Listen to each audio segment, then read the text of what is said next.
Today's news focus. Federal and state collaboration advances CCUS development in Malaysia. Sustainable ferroalloy industry creates new opportunities for Sarawak. Tun Pehin Sri Dr. Wan Junaidi enjoys high tea with Prime Minister.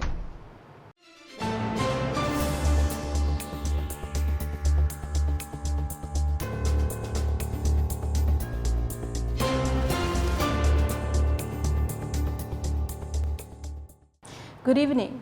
The Federal Ministry of Economy is keen on engaging with the Sarawak government for the implementation of the carbon capture, utilization and storage CCUS development initiatives. This was among the highlights of the courtesy call made by Minister of Economy Rafizi Ramli to the Sarawak Premier Datuk Patinggi Tan Sri Dr. Abang Abdul Rahman Zohari Tun Dato' Abang Openg at Wisma Bapak Malaysia here on Wednesday.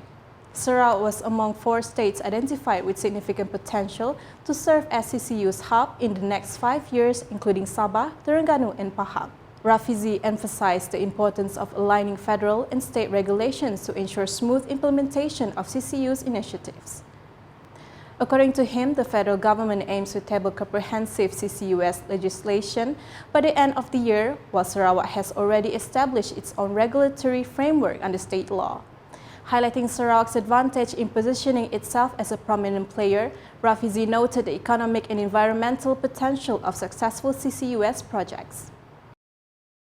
Dan dalam konteks Sarawak ini, perbincangan tadi bertumpu kepada macam mana kita nak mengharmonikan, kerana selepas ini akan ada undang-undang di peringkat negeri dan undang-undang di peringkat persekutuan.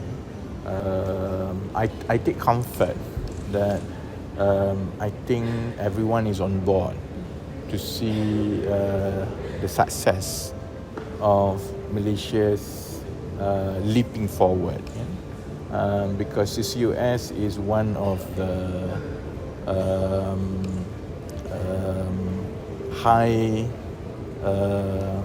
technology activities that if we can be, if we are able to pull off successfully in the next 5 years, that will put us ahead. Furthermore, he also said it would create many high-paying jobs and elevate their leadership in the energy transition. With discussion advancing in each of the 4 states, Rafizi expressed confidence in the nationwide momentum. Jadi kami beri tumpuan buat masa sekarang kepada 4 negeri ini, dan keempat-empat negeri ini telah pun mengadakan sesi libat urus mengenai undang-undang CCUS ini.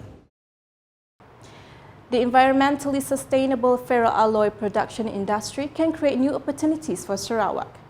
The Premier of Sarawak, Datuk Patinggi Tan Sri Dr. Abang Abdul Rahman Zohari Tun Dato' Abang Openg said the supply chain for the ferroalloy production industry can be developed in Sarawak to create export opportunities.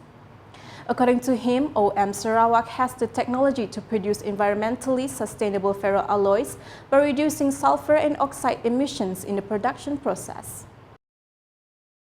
And now people are talking about circular economy and understand that your product ferroalloy, there are a lot of waste of your process that can be further processed to produce other products. He said this at the 10th anniversary gala dinner of OM Sarawak in Bintulu on Tuesday. The Premier of Sarawak suggested that OM Sarawak establish a factory to produce calcium wire in order to apply the concept of circular economy. He added that the Sarawak government is trying to develop a feeder road to connect the rural areas to the main road, thus requiring raw materials from the site production of ferroalloy. The supply chain and the value will be there for ferroalloy. In other words, you can go downstreams, and that will become part of our circular economy. Meaning there must be a roadmap using ferroalloy manganese as a base, and then you develop downstream for other products that will be sustainable, and perhaps one day we can export your byproducts overseas. The Governor of Sarawak, Tun Pehin Sri Dr. Wan Junaidi, Tuanku Jaafar, spent time over high tea with the Prime Minister, Datuk Sri Anwar Ibrahim, on Tuesday. The ceremony, which took place in a friendly manner, also showed the closeness of friendship between the two statesmen. To commemorate the moment, Tun Pehin Sri Dr. Wan Junaidi presented a gift from Sarawak, which was ikan turubok, to Datuk Sri Anwar, who is also his old friend. The Social Welfare Department is urged to add forward-based centres in several places in Sarawak. Ministers in the Sarawak Premier's Department, Datuk Sri John Sikitayai, said forward-based centres are places, buildings or premises for the storage of disaster relief goods in areas that are at risk of disasters, difficult to contact and are frequently disconnected. He said this while attending the Bintulu Disaster Forward-Based Centre Management Training and Simulation Program in 2024 on Tuesday. So far, Sarawak has 31 disaster forward-based centres, including Bintulu, while Tatau has 4. Meanwhile, the Deputy Minister of Women, Early Childhood and Community Wellbeing Development Sarawak, Datuk Muhammad Razi Sitam, said that certain criteria needs to be taken into account in selecting the location of forward-based centres. The criteria includes choosing the right area that frequently experiences disasters, such as flooding or loss of connectivity, becoming difficult or dangerous to access during flooding. Other criteria includes choosing a location that is far from the city or town and difficulty in finding a supplier in the area. The Sarawak government is committed to providing adequate allocation to each legislative assembly constituency in an effort to improve the welfare of the people through development and provision of facilities. Deputy Minister in the Sarawak Premier's Department, Law and Native Customs, Datuk Jefferson Jamid Unyat, said that this initiative also benefits residents of the Bukit Goram constituency. He affirmed that the Sarawak government ensures adequate allocation every year for each constituency throughout the state.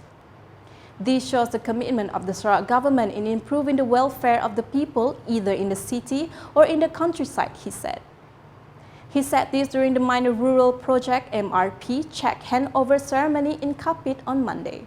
During the ceremony, he handed over the MRP checks totaling 908,500 ringgit to 91 recipients consisting of associations, village development and safety committees, NGOs, parent and teachers associations, and sports club of government agencies.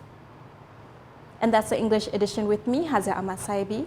More news can be found in our official portal ukas.sarawak.gov.my and social media platforms including Facebook and YouTube. We conclude today's UKAS Bulletin with highlights of OM Sarawak's 10th anniversary gala dinner in Bintulu on Tuesday. #Saluran Informasi Rakyat. Have a good night.